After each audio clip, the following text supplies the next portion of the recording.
Maganda ang buhay sa inyong lahat. Ako si Nilo Padrillan at welcome muli sa inyo mga kanilyonaryo, kung saan ang inyong gabay sa pag-unlad sa larangan ng pananalapi ay lagi niyong kapiling. Sa episode na ito, pag-uusapan natin ang mga pag-uugali ng mga taong yumayaman.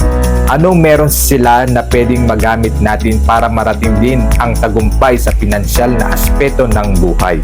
Kung ready na kayo, simulan na natin. Number 1, pagkakaroon ng tamang mindset sa pera. Ang unang katangian ng mga taong yumayaman ay ang tamang mindset. Naniniwala sila na kaya nilang kontrolin ang kanilang financial future. Para sa kanila, ang yaman ay hindi lang produkto ng swerte, kundi resulta ng disiplina, tamang desisyon, at matyagang pagtatrabaho. Alam nila na sa tamang pag-iisip, mas may posibilidad silang magtagumpay. Number 2, pagiging masinop sa paggastos. Ang mga mayayaman ay hindi basta-basta nag-aaksaya ng pera. Hindi ibig sabihin na pagiging mayaman ay maluho. Madalas makikita natin sila na simple lang ang pamumuhay. Marunong magplano, hindi bumibili ng mga bagay na hindi nila kailangan. Alam nila na ang pagpapahalaga sa tamang paggastos ay isa sa mga susi para mapanatili ang yaman. Number 3, pagtutok sa pag-iipon at pag-iimbes. Mahalaga para sa kanila ang tamang pag-iipon at pag-iimbes. Hindi lang sila kumikita ng pera, pero pinapalago nila ito. Bawat kita, naglalaan sila ng porsyento para sa investment, nang sa gayon, mas magtatrabaho ang pera nila para sa kanila sa hinaharap.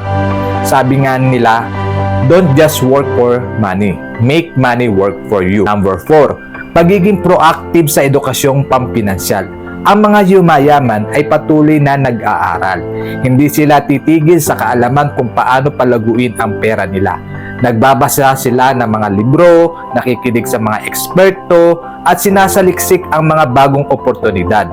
Hindi sila natatakot magtanong o sumubok ng bagong kaalaman para sa mapaunlad ang kanilang financial literacy. Number 5, pagpapalawak ng network. Hindi lang pera ang kanilang ini-invest, kundi pati oras at effort sa pagpapalawak ng kanilang network. Alam nila na mahalaga ang pagkakaroon ng tamang koneksyon. Sa pamamagitan ng tamang network, marami silang natututunan at nakakakuha ng mga bagong oportunidad na makakatulong sa kanilang tagumpay. Number 6, pagtanggap sa panganib. Ang mga yumayaman ay hindi natatakot sumubok ng bago at tumatanggap ng kalkuladong panganib.